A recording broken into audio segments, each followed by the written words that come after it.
Dalam program Sapa Indonesia Malam pada 6 Februari lalu, mantan Dirjen Otonomi Daerah Jo Hermansyah Johan mengkritisi perpanjangan masa jabatan kepala desa. Revisi Undang-Undang Desa ini berpotensi menyuburkan raja-raja kecil jika dilakukan tanpa pengawasan dari kecamatan atau kabupaten setempat. Penyalahgunaan wewenangnya makin lama ya, makin banyak gitu ya. Dengan 6 tahun aja sekarang kita tahu banyak kepala desa yang kena kasus hukum, apalagi mengelola dana desa yang 1 miliar, dan kemudian kita dengar juga akan ditingkatkan menjadi 2 miliar tanpa perbaikan signifikan terhadap tata keuangan desa. Kita tidak tahu bahwa sekretaris desa, kepala seksi di sana itu adalah tim suksesnya kepala desa. Jadi nggak mampu mengelola keuangan desa secara prudent ya, secara objektif. Itu pertama. Yang kedua, mandeknya demokrasi di desa. Pada desa itu adalah tumpuan untuk demokrasi di level paling bawah kan. Basisnya adalah kepada pengalaman undang-undang zaman Orde Baru, undang-undang yang ada nomor 5 tahun 79, itu kita keliru.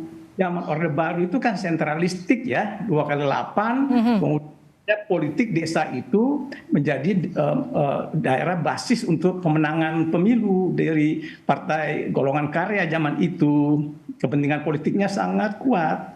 Nah, jangan menyampingkan pentingnya demokrasi desa yang harus tumbuh ya.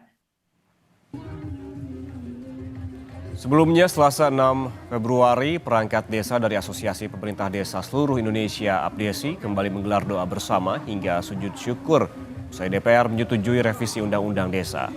Revisi soal perpanjangan masa jabatan kepala desa sebelumnya sempat menjadi sorotan. Hal ini dilakukan sebagai bentuk syukur.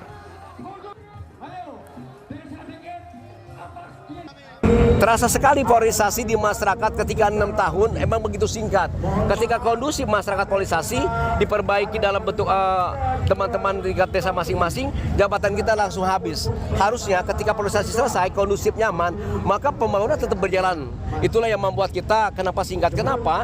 Karena kepala desa ketika menang, terpilih di desa masing-masing, urat nadi kepala desa itu dekat dengan masyarakat 24 jam.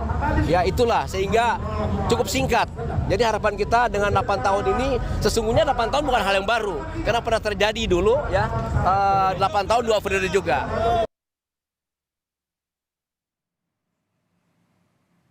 Badan Legislatif DPR RI bersama Menteri Dalam Negeri Mendagri ini menyetujui rancangan Undang-Undang RUU tentang desa. Keputusan tersebut menuai polemik di masyarakat mengenai masa jabatan kepala desa bertambah menjadi 8 tahun dan 2 periode menuju masyarakat.